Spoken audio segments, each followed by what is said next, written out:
Dans la vidéo d'aujourd'hui, nous allons parler de Ask and Bid. Mais avant de parler de Ask and Bid, nous allons parler du PIB. Qu'est-ce que c'est que le PIB? Le PIB est l'unité de mesure de mouvement d'une paire de devises. Si vous voulez, le PIB permet de mesurer la distance, c'est-à-dire la différence de prix, là où le marché quitte pour aller.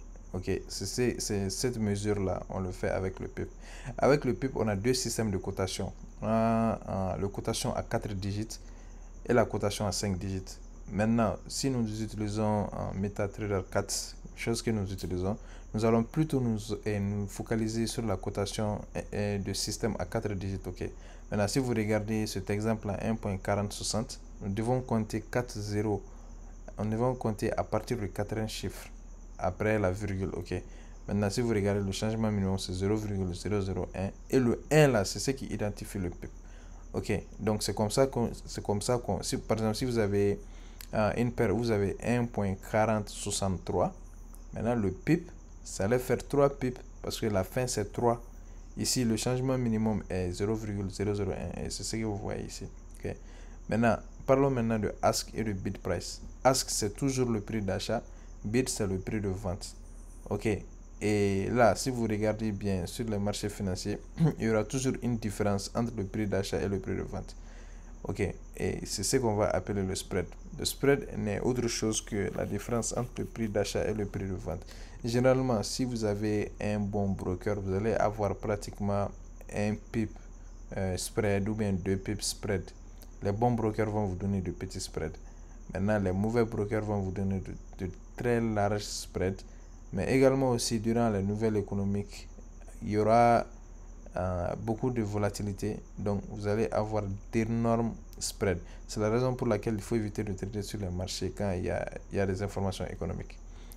Donc gardez en tête, le spread n'est autre chose que la différence entre le prix d'achat et le prix de vente. Maintenant, parlons du lot. Le lot est la mesure du volume sur les marchés financiers. Le PIB nous permet de savoir où est-ce que le prix, combien de mouvements le marché a fait d'un niveau à un autre niveau. Le volume nous permet de savoir la quantité que nous allons utiliser. Par exemple, si nous voulons ouvrir des positions de 1 million de dollars, c'est le lot qui nous permet de calculer ça. Et sur le marché du Forex, un lot est l'équivalent de 100 000 unités de la devise de base. Maintenant, rappelez-vous, on a fait les devises de base et les devises cotées. Maintenant, 0,1 lot égale à 10 000 unités de la devise de base. On appelle ça encore le mini-lot. Et on a le micro-lot qui fait 0,01 lot. Donc ça, c'est 1000 unités de la devise de base. On va prendre un exemple concret. Prenons la paire Euro-USD. Un lot égale à 100 000 euros, n'est-ce pas? Maintenant, supposons que Euro-USD est à 1 point, le prix d'achat est à 1.23228. Ça veut dire techniquement que nous, pour ouvrir une position de 1 lot sur Euro-USD, nous avons besoin exactement de 123 228 dollars.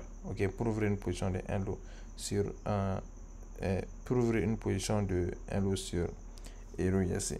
Maintenant, vous allez vous poser la question, 123 228 dollars, c'est beaucoup d'argent. Comment nous, avec notre petit compte de moins de 1000 dollars, comment on peut ouvrir de telles positions? Ça veut dire qu'on va techniquement jamais ouvrir une position de 1 lot, n'est-ce pas? Et là, dans la vidéo prochaine, dans la vidéo suivante, nous allons parler de l'effet de levier, comment le broker nous permet d'accéder à un capital très important sans pour autant risquer leur propre argent.